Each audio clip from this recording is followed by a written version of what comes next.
And Honorable Chair, Honorable Speaker, thank you to the Honorable Angonyi for the correction.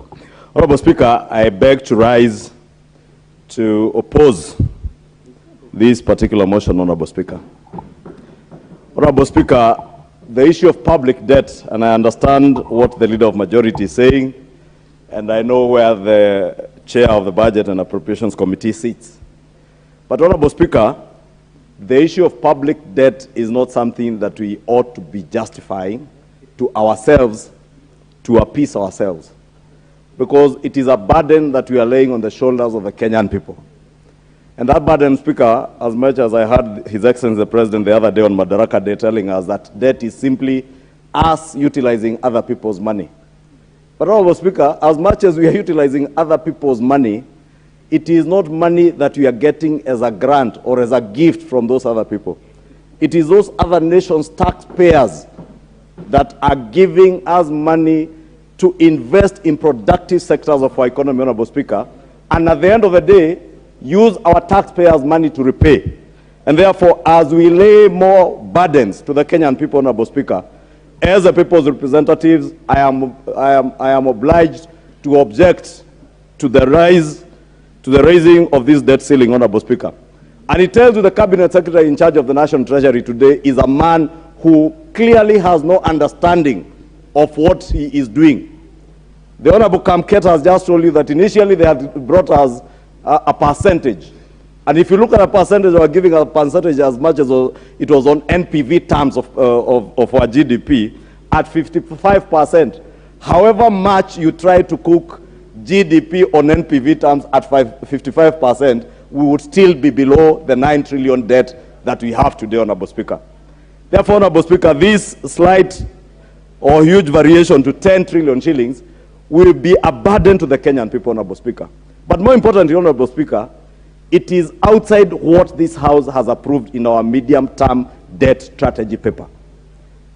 Beyond that, Honorable Speaker, this House, and I have chaired the Budget and Appropriations Committee, so I speak from a point of knowledge, that we have demanded from the National Treasury that every year, before, and there have been resolutions in this House, Honorable Speaker, before you tell us how much you are borrowing, earmark for us the specific projects that you intend to utilize that public debt on.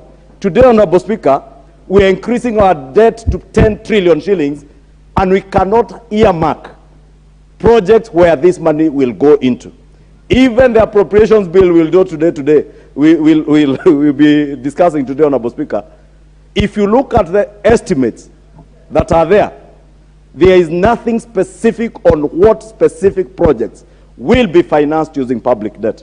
Honorable Speaker, the greatest danger, we are also, I think in the course of today, Honorable Speaker, if I look at the order paper, bound to discuss the supplementary estimates too, at the end of the financial year, Honorable Speaker, or at the tail end of the financial year. And I see the chairman of budget winking at me because he knows I know what I'm speaking about. Honorable Speaker, the reason why we are doing a supplementary estimate too is because we spend out of the budget, Honorable Speaker. It is the spending out of the budget, and I take great exception to what the Leader of Majority was saying, that we are spending in very good things that are for the benefit of the country.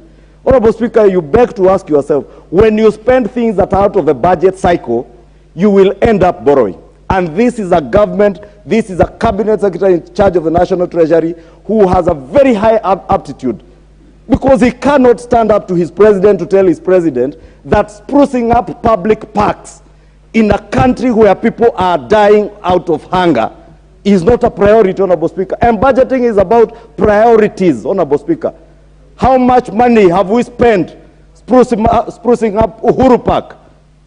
How much money are we spending to spruce up Uhuru Gardens? And I don't know why they're all Uhuru. Honorable Speaker, in fact, I would dare propose that one of these fine days, we should rename Uhuru Gardens to Freedom Gardens. Honorable Speaker,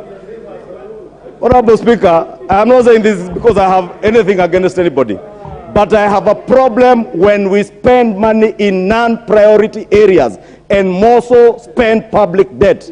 You cannot tell us that the Nairobi Expressway, Honorable Speaker, that we have spent it, and His Excellency the President must shy away from telling the people of Kenya on national days things that are not true. That the Nairobi Expressway has not spent a coin of our taxpayers' money. Honorable Speaker, I know for a fact this expressway has not spent not less than 20 billion Kenya shillings of taxpayers' money. And it is therefore wrong for the president to purport that the expressway, which Kenyans are now paying for, and paying to companies that we cannot tell who owns them. Look at the CR2 of the company that is managing the expressway, Honorable Speaker. A company that is registered in Dubai, Honorable Speaker. As a single shareholder, the Chinese on that CR12, and I've seen it, Honorable Speaker, are mere proxies.